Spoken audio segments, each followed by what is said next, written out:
All right, Hollywood, big game for you. You were able to walk down the red carpet, but you also had a big block on the big run by Ernest Johnson. Mhm. Can you talk about? Do you think it's the emphasis on run blocking at your position that gets you play time? You know what? It's just knowing that if somebody goes down, that I know I can step in the job and fulfill the needs. Coach O'Shea does a hell of a job of making sure everybody is bouncing around, not knowing one position, but knowing all positions. So when the time comes, um, like that, I'm able to bounce around any position and I'm able to get the job done effectively. Thanks, Tony. Let's try Dan Lobby again. Dan, did you get that worked out? I think I did. I had a setting change on me. We can hear me, hear Rashard? you. Yeah, we got you. Okay. Yeah, I just wanted to ask. Obviously, you were inactive for a couple weeks there. Was there any frustration about that? And I guess how did you kind of stay ready for when your number got called? My coach, his name David Robinson, my receiver coach back in Dallas. He always go up about this saying, "Stay ready, so you don't have to get ready." I just know it's only a matter of time until my time is coming. So it just so happened been coach game, and I showed up and did my thing. Thanks. Thanks, Dan. We'll go to Jeff Shadell next. Hey, you've been around through a lot of turmoil here. What's it like this season with Kevin Stefanski running the show? We all believe in him. Hell of a coach. He knows what he's doing, and with a great leader like that, um, it's basically he knows the way. He's showing us the way, and if we do it correctly, we'll win games, and it's obviously showing. So he's doing a hell of a job of leading the pack, and what a great leader he is for us.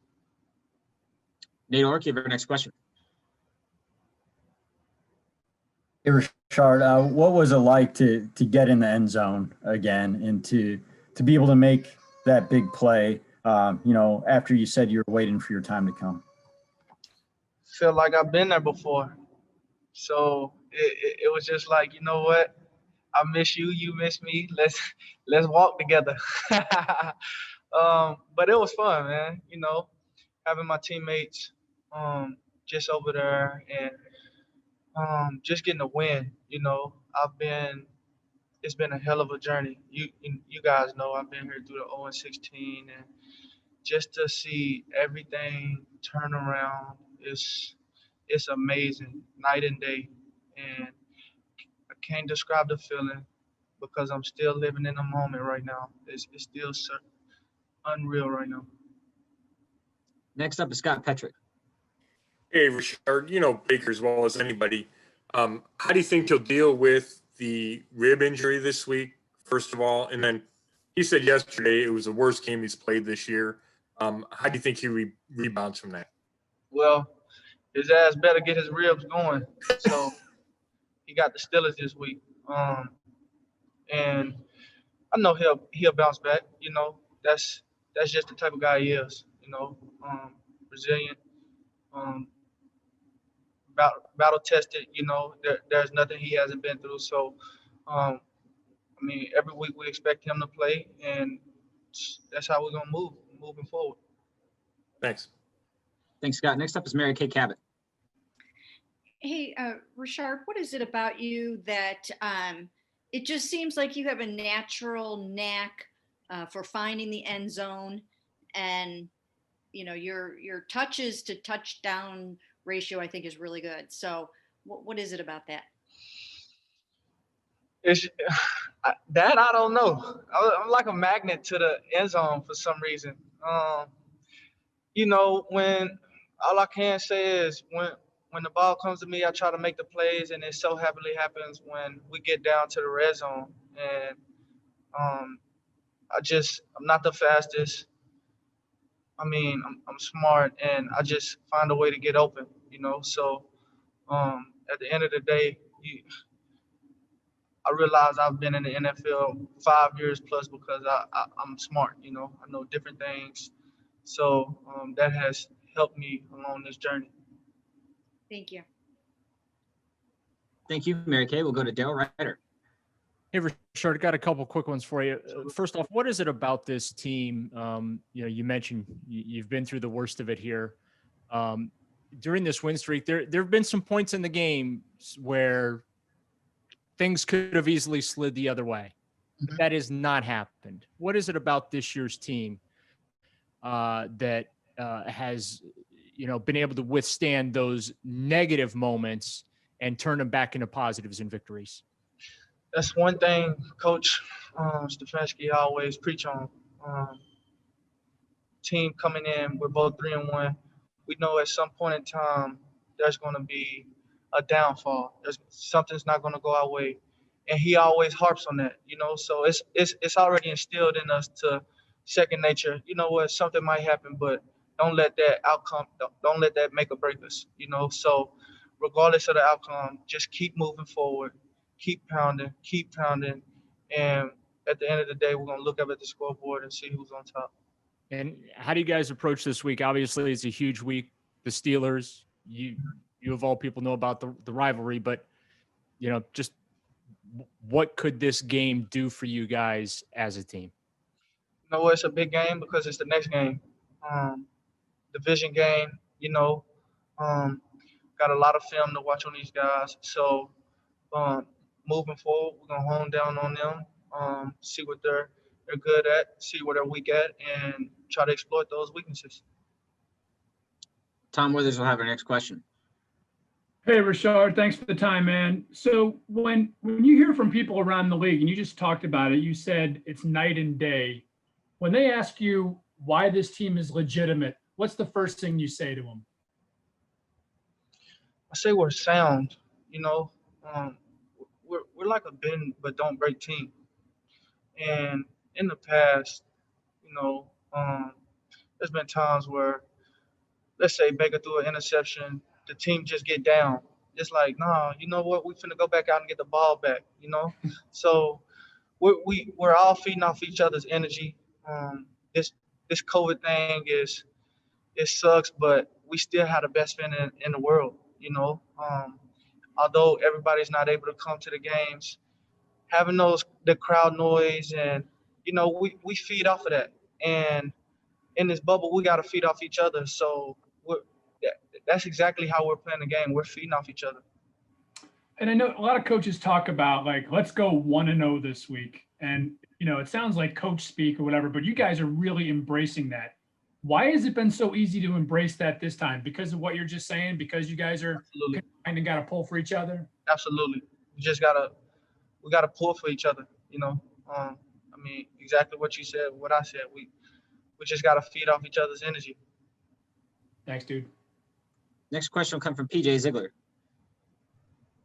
Hey, Rashard, I got two questions for you. One, you guys seem to have an identity the first 4 weeks of the season running the football, and then yesterday you guys go out and you throw the ball around the field, and you have a lot of success with that. How does that make this offense dangerous? And then particularly in terms of teams trying to game plan for you guys, because it's not like they can just game plan on the run game or game plan on the passing game. Yeah, you got to keep them guessing. Keep them guessing. A team should never know what you're doing. Make everything look the same.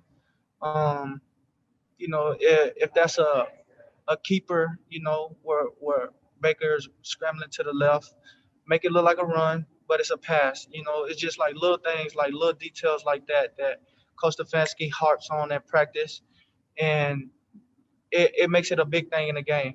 That's a 20-yard gain now just because you carried out a fake. It's just like little things like that, and it's helping us win. My last question, the Browns haven't beaten the Steelers in Pittsburgh since 2003. What is it about that place that makes it so tough for the Browns to get over the hump there? They're always a sound team. Like I've been telling you about us, they're a bend but don't break team, and they always feed off each other's energy. So we got to go in with a clear mindset of, it's the next game. It's a division game. It's a huge game for us. But it's the next opponent, so we got to get ready for them. They got to get ready for us. Tony Grossi, your line's open. Hey, Wood, I wanted to go back to that block on the Earnest Johnson run. Obviously, you knew that was your task on that play because you're in motion going to that side. What were you thinking when the play was called, your mindset as you were lining up of the task you had at hand? And do you get shouted out in the Monday review of that play? Did you get reaction from the coaches? Yeah. When that play was called, I wasn't even supposed to be in that position. Jarvis was supposed to be right there, but so happily happened. You know, I know the position, so came in motion. The Earnest came to my side. Everything was just like set up, you know, and I seen him.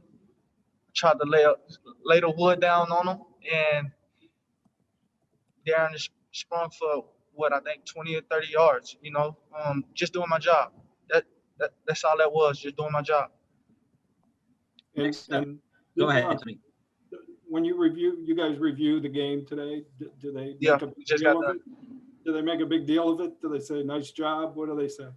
Yeah, I mean, nice job, you know, but I mean, that's my job to do it. So it wasn't just outstanding, but it was my job to do it. So that's all I can say about that one. Thanks, man. Scott Patrick, you're up. Hey, Rashard. Coaches have been really using a bunch of different guys in rotations. I mean, you and DPJ at the third receiver, a bunch of linebackers rotating in and out, and not just because of injuries. So how helpful is that as a guy that's not maybe a starter, and how does he keep everyone engaged so when you are called upon, you're ready to go in and contribute? The way I see that is at practice, you know, we got a lot of reps where guys are moving around, you know, like I've been saying, and that only prepares us to stay ready for our opportunity. You know, there's one ball going around, but you never know who it might go to. So it's like you stay ready so you don't have to get ready. Thanks. We'll take two more. We'll go to Jake Trotter and then Mary Kay Cabot. Jake, your line's open. Yeah, Rashard, you've gone through these stretches, before where maybe you're not playing that much, string of games where you're not active. How would you evaluate the way that Coach Stefanski's handled the situation with you this season, and then you having the opportunity to make a big impact on Sunday? Can you say the first question again?